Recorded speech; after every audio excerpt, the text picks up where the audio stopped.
우리 서로 인사할까요? 참 잘 오셨습니다. 사랑하고 축복합니다.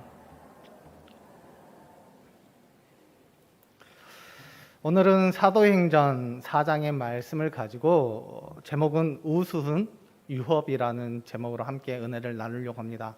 오늘 말씀을 통해서 다시 한번 하나님의 뜻과 하나님의 섭리, 그리고 하나님께서 우리에게 말씀하시는 것이 무엇인지 다시 한번 느낌으로 그렇게 살아낼 수 있는 우리 금옥교회 성도 여러분들이 되기를 간절히 소망합니다. 한 공동체가 어떤 논리에 의해 움직이는 것은 가장 중요합니다. 왜냐하면 공동체의 흐름과 과정 그리고 분위기를 결정하기 때문입니다. 그 논리 중에서 여러 가지 논리가 있게 되는데요. 먼저 힘의 논리를 한번 생각해 보겠습니다. 힘의 논리에 의해서 움직이는 공동체는 겉으로 볼 때 질서가 잘 잡혀 있는 것 같이 보입니다. 그리고 어떠한 과제가 주어지게 되었을 때 일사천리로 일을 처리하게 됩니다. 하지만 잘못을 하게 되면 처분도 분명하기 때문에 경각심을 갖고 일을 처리하는 것을 볼 수 있습니다. 이렇게 힘의 논리는 좋은 점만 있느냐? 또 그렇지만은 않습니다.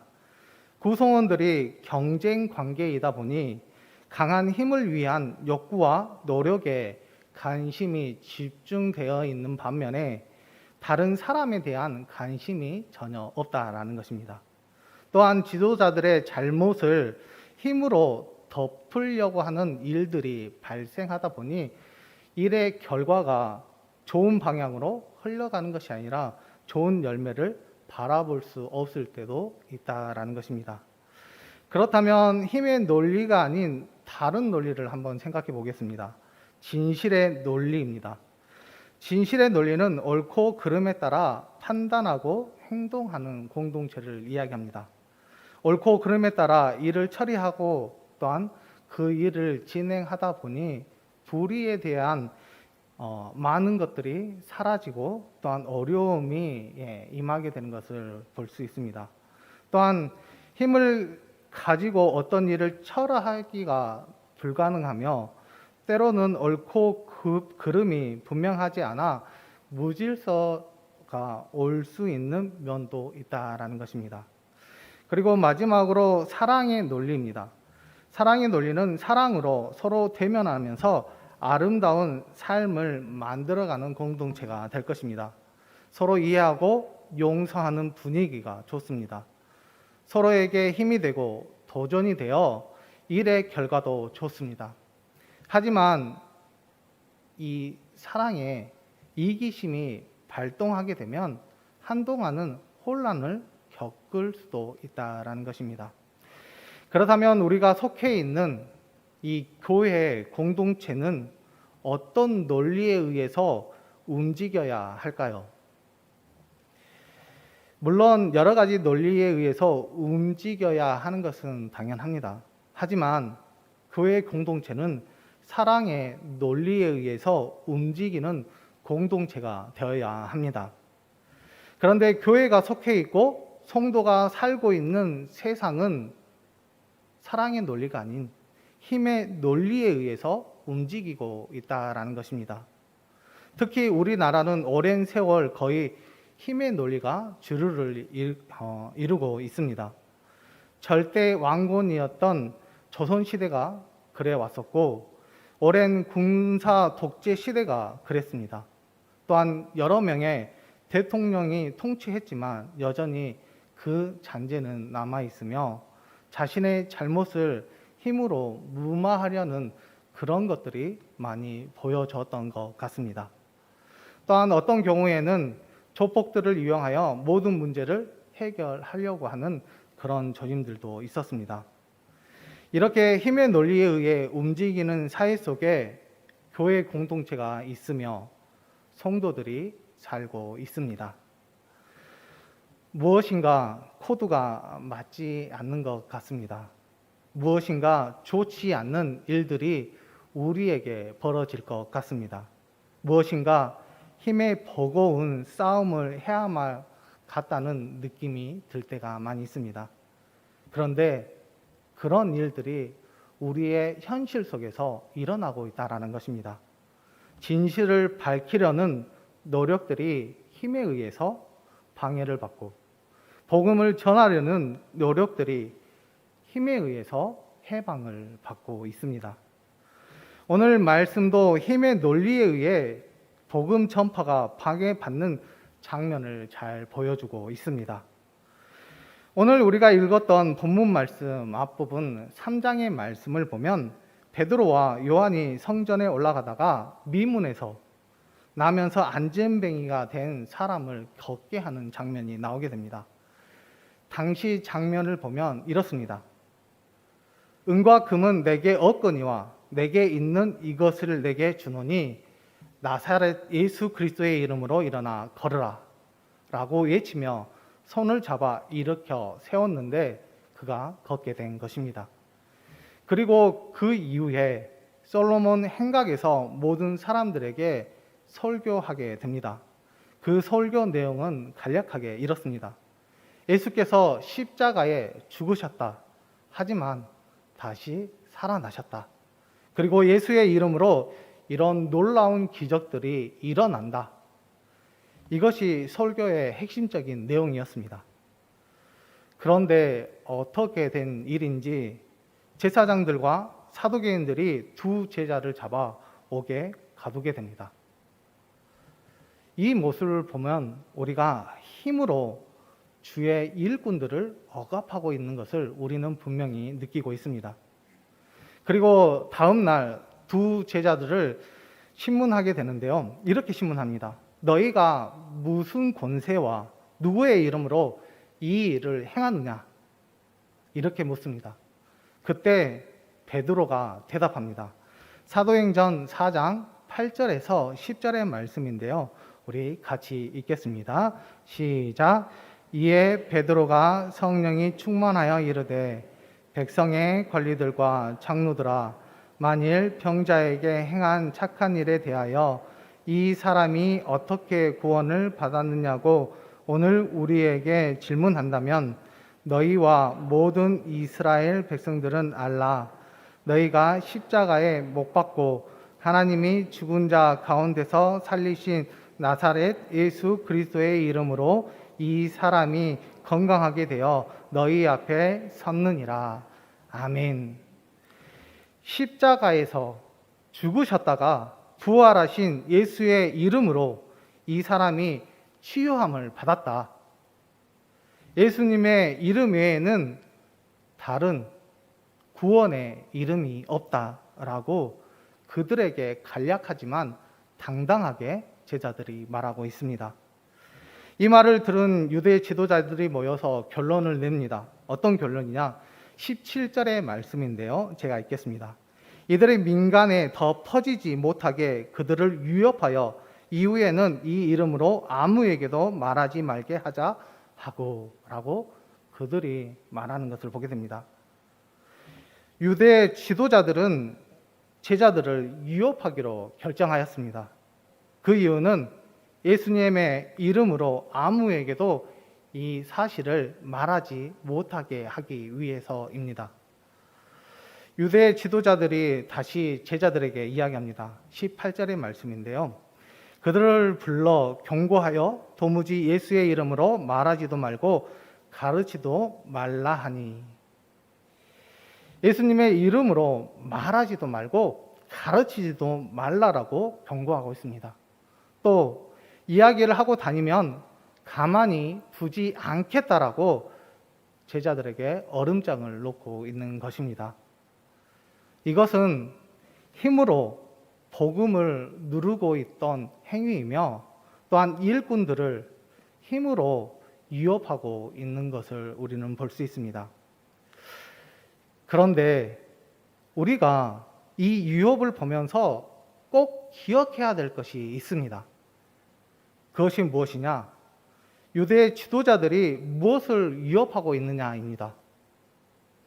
예수님의 부활이 거짓이니까 말하지 말라고 지금 위협하고 있습니까? 아니면 나면서 안진뱅이가 된 자가 일어난 것이 가짜이니까 말하지 말라라고 지금 제자들을 위협하고 있습니까? 이들은 예수님의 부활도 인정하고 있습니다. 이들은 나면서 안진뱅이가 걷게 된 기적과 같은 일도 지금 인정하고 있습니다. 이들이 그 사실이 거짓이니까 말하지 말라라고 한 것이 지금 아닙니다. 그것은 사실인데 사실을 사람들에게 말하지 말라라고 지금 위협하고 있다라는 것입니다. 그래서 이 유협이 우스운 유협입니다. 눈 가리고 앙호하자는 유협입니다. 손으로 태양을 가리자는 유협입니다. 자신들의 기득권을 유지하려고 진실을 힘으로 가리우는 유협입니다. 이에 베드로와 요한이 그들에게 말합니다. 19절과 20절의 말씀인데요. 같이 읽겠습니다. 시작.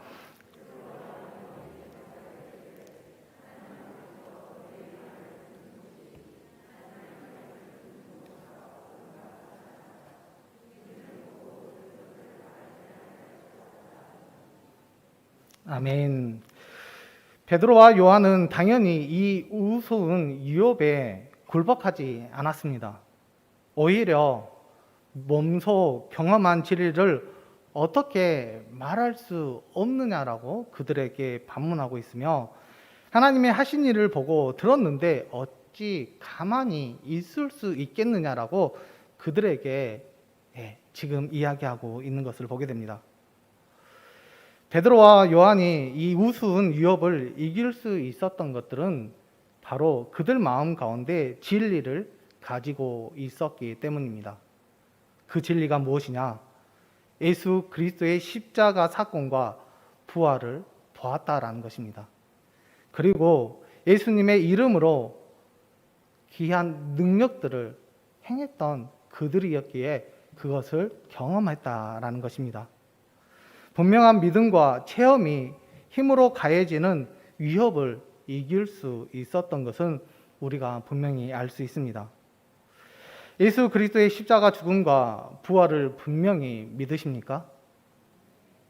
성령님을 통한 놀라운 역사가 우리 주위에 일어남을 믿으십니까? 지금도 하나님의 위대하신 일을 행하심을 확신하고 하나님과 따르고 함께하고 있음을 여러분들은 잘 알고 계십니까? 그렇다면 우리가 힘의 논리가 팽배한 세상 속에서 진실이 이길 수 있음을, 또한 복음이 그들에게 전파될 수 있음을 우리는 기억해야 합니다. 힘의 논리가 아무리 강할지라도 하나님 앞에서는 아무것도 아님을 기억하셔서 세상의 힘을 복음으로, 진리로 이기며 살아가는 우리 금옥교회 성도 여러분들이 되기를 간절히 소망합니다. 오늘날 우리 주변에는 복음을 방해하는 방법들이 참으로 다양한 것 같습니다. 그리고 그 방법들도 다양하게 달라지고 있습니다. 힘의 논리로 핍박하는 것은 우리 주위에 거의 사라지고 또한 보기도 힘든 것 같기도 합니다. 복음을 전하지 말라고 위협하는 일들도 보기 힘듭니다. 물론 아직도 세계 도처에는 이러한 일들이 일어나고 있습니다. 그에 대해서는 우리가 기도해야 할 부분입니다. 그렇다면 오늘날 복음을 전하는데 방해가 되는 일종의 우스운 위협은 어떤 것이 있을까요? 그것은 바로 무관심입니다. 무관심은 핍박보다 더 무섭습니다. 왜냐하면 복음에 대해 관심이 없기 때문입니다. 우스운 위협, 극복해야 할 무관심에 대해서 우리가 한번 생각해 보아야 하겠습니다. 그 극복해야 할 무관심에 대해서 우리가 첫 번째로 생각해야 될 문제가 무엇이냐면 성도들의 무관심입니다. 성도들의 무관심은 놀라운 일이고 빨리 시정해야 할 일입니다. 이것은 복음에 대한 감각이 사라지고 복음 전파에 대한 관심이 떨어진 것입니다. 우리가 믿는 그 예수님은 어떤 예수님이십니까? 그리고 어떤 믿음을 가지고 계십니까? 예수 그리스도를 구주로 믿는 구원받은 믿음입니다. 예수 그리스도의 이름의 능력을 믿는 역사를 일으키는 믿음을 우리가 믿고 있다라는 것입니다. 또한 오늘 사모하고 부르짖는 자들에게 능력을 주시는 하나님의 그 도우심이 우리의 삶 가운데 있고 우리가 그것을 의지하며 살아가고 있습니다. 그러기에 우리는 이 도우심으로 구원에 대한 감각을 뜨겁게 우리가 만들어야 합니다. 그리고 삶에 대한, 사명에 대한 소망을 붙들어야 합니다. 능력으로 역사하시는 성령님을 우리가 의지해야만 합니다. 믿음과 삶, 사명이 살아 움직이게 된다면 우리는 복음에 대한 관심을 가질 수밖에 없습니다. 그리고 우리가 그 복음에 대한 관심을 가지고 나아가게 된다면 우리의 입술은 복음 전파하는데 가만히 있는 입술이 아니라 복음 전파하기 위해서 우리의 입술을 만들어주신 그 하나님의 그 놀라운 섭리를 깨닫게 되기 때문에 우리가 복음 전도하는데 가장 힘쓰고 또한 앞으로 전진할 수 있다라는 것입니다. 그러기에 하나님의 구원받은 자녀로서 복음에 대한 무관심이 아닌 관심으로 복음을 전할 수 있는 우리 귀한 금옥교회 성도 여러분들이 되기를 간절히 소망합니다. 그리고 우리의 입술 속에서 이런 고백이 있었으면 좋겠습니다. 우리가 보고 들은 것을 말할 수 않는 것이 아니다. 우리가 그 하나님의 복음을 전하는 귀한 자녀가 되겠다라는 그 고백과 함께 복음 전하는 일에 관심을 가지시고 하나님 앞에 더 가까이 갈 수 있는 우리 귀한 자녀들이 되기를 간절히 소망합니다. 그리고 두 번째는 극복해야 할 무관심은 세상 사람들의 무관심입니다. 이것은 힘으로도 어려운 우스운 유업입니다. 가만히 우리가 세상 사람들을 한번 생각해 보겠습니다. 그들은 아무것도 없고 또한 내세울 것도 없는데도 불구하고 여전히 고집을 부리고 있습니다. 그들은 죽었다 깨어나도 구원받을 수 없는 사람들이기도 합니다. 그들이 무관심하다고 하나님께 어떠한 영향이 있겠습니까? 그런다고 해서 예수님의 십자가와 부활이 무효가 되는 것은 아닙니다. 그리고 하나님의 역사에 그들 삶 가운데 일어나지 않는다라는 것도 아닙니다. 그들의 무관심과 상관없이 하나님은 자신의 시간표대로 이 세상을 움직이시고 또한 다스리시고 또한 함께하고 계십니다. 또한 그들이 무관심할지라도 그들과 상관없이 복음은 모든 사람들에게 구원하는 하나님의 능력으로 그들에게 다가서고 있다라는 것입니다.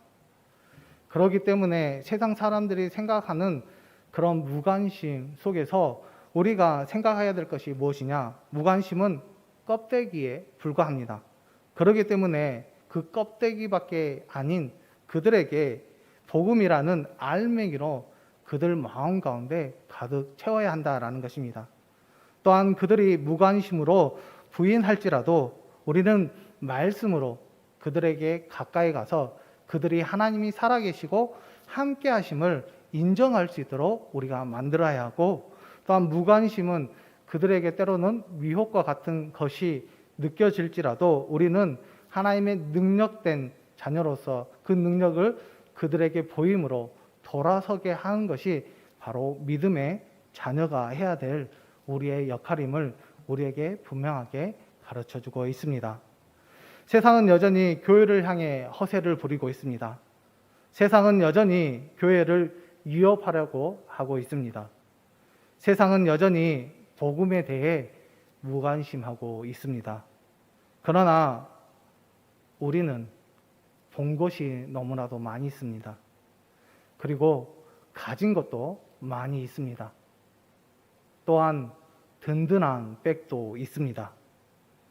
세상의 유혹과 무관심을 우습게 생각하고 맞설 수 있는 우리 믿음의 자녀들이 되기를 간절히 소망합니다. 아무리 세상에 힘의 논리가 있고 유혹과 무관심으로 반응하는 현실 속에 우리가 있을지라도 하나님이 살아계시고 그 하나님께서 우리와 함께 하심을 우리가 믿고 또한 우리가 경험하는 것을 가지고 세상 가운데 나아갈지라도 하나님께서 함께 해주심으로 그 어떠한 유혹과 또한 무관심 속에서도 하나님의 자녀로서의 그런 빛과 같은 역할을 감당할 수 있도록 하나님께서 만들어주시고 함께 해주실 줄 믿습니다. 그러기에 믿음과 복음의 능력으로 힘의 논리에 유혹과 무관심에 맞춰서 끝까지 승리하는 우리 금옥교회 성도 여러분들이 되기를 간절히 소망합니다.